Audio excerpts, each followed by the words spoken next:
আজ অব্দি যেসব রিচুয়ালস এর কথা তোমাদের বলবো, ওই রিচুয়ালস গুলি কিন্তু তোমরা হয়তো শোনোইনি, কোনো জায়গায় শোনোনি। ঠিক আছে? তো কি আজকে থাকছে গো ভূতের ঘটনা করে। গরু মারা গেলেও কিন্তু কিছু কিছু রিচুয়ালস পালন করতে হয়, কারণ আমাদের সনাতন ধর্মে মানে আমরা গো মাতা কিছু জিজ্ঞেস করলে মানে গরুর মতো না ওরকম আওয়াজ বের করছে। লোকটাকে আমি চিনতাম, তো আমি জানি উনি কথা বলতে পারেন। তো আমার দিম্মাকে এসে জিজ্ঞেস করছে, ও দিম্মা দিম্মা, ওনার এরকম, উনি এরকম করে কথা বলছেন, হ্যাঁ কি হলো ওনার? আবার মোটা গলার মধ্যে রসি বলছে ওনার গরু মারা গেছে।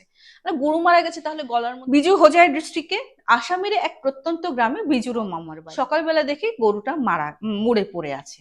তো সবাই যেটা ভাবলো হয়তো বিষধর কোনো সাপ হয়তো রাতে, অন্তত একটা ব্রাহ্মণকে আহার আদি করাতে হবে তোমার সামঞ্জস্য, তোমার সামর্থ্য অনুযায়ী। এমন না যে পকওয়ান দিয়ে, মানে মোট কথা চাল ডাল দিয়ে একটু ভাজাভুজি দিয়ে মানে আহার করাতে হবে ব্রাহ্মণকে, প্লাস কীর্তন দিতে হবে, প্লাস বাহ বাহ বলে ডাকছে। হ্যাঁ, তো বলছে কে হাম্বা হাম্বা করে ডাকে এত রাত্রে বেলা? তো উঠে বেরিয়েছে, দেখে কেউ নেই, কেউ নেই। ঠিক আছে, অবভিয়াসলি একজন বেরোয়নি, যেহেতু গ্রাম দেশের কথা বলছি। কেউ নেই, কিন্তু স্পষ্ট বোঝা যাচ্ছে ওই জায়গা থেকে হাম্বা হাম্বা আওয়াজটা আসছে।